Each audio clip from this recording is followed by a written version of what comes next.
মনে রাখবা, রক্ত যখন দিয়েছি, রক্ত আরো দেবো।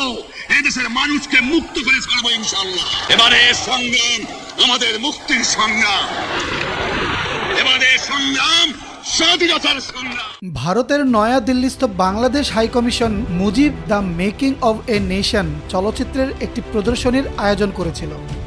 নয়াদিল্লিস্থ বাংলাদেশ হাইকমিশনের উদ্যোগে 31শে মে শুক্রবার প্রথমবারের মতো নয়াদিল্লিতে বাংলা ভাষায় চলচ্চিত্রটির প্রদর্শনীর আয়োজন করা হয়।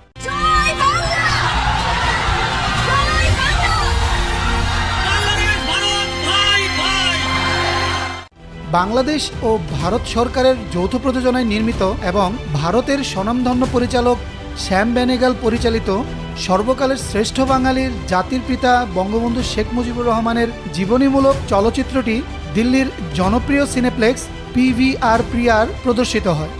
বাঙালি আমি মানুষ, আমি মুসলমান, একবার মানে দুইবার বলে না।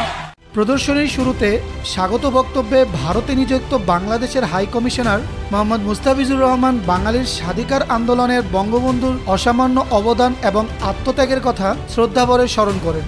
এটাই হয়তো আমার শেষ বার্তা। আজ থেকে বাংলাদেশ স্বাধীন। মুস্তাফিজুর রহমান বলেন, ছবিটি বঙ্গবন্ধুর প্রারম্ভিক জীবন, রাজনীতিতে হাতেখড়ি, আন্দোলন সংগ্রাম, নেতা ও ব্যক্তি বঙ্গবন্ধুর জীবনের টানাপোড়েন, বারবার কারান্তরীণ হওয়া বাঙালি জাতীয়তাবাদী আন্দোলনের তার অবিস্মরণীয় ভূমিকা এবং সর্বোপরি একটি জাতির জন্মের সঙ্গে সঙ্গে তার চূড়ান্ত উত্থানকে ধারণ করেছে। You see, that is you can some of the places this happens, but we have our open free kitchen everywhere. The people are welcome to come there, and they have come. Our camps still we have not closed our camp. High commissioner বঙ্গবন্ধুকে তার ঐন্দ্রজালিক নেতৃত্ব, অদম্য সাহস, রাজনৈতিক প্রজ্ঞা এবং নিঃস্বার্থ মানসিকতার বিবেচনায় এই শতাব্দীর কিংবদন্তির নেতাদের একজন বলে অভিহিত করেছেন। রক্ত যখন দিয়েছি, রক্ত আরো দেবো। এদেশের মানুষকে মুক্ত করে ছাড়বো ইনশাআল্লাহ।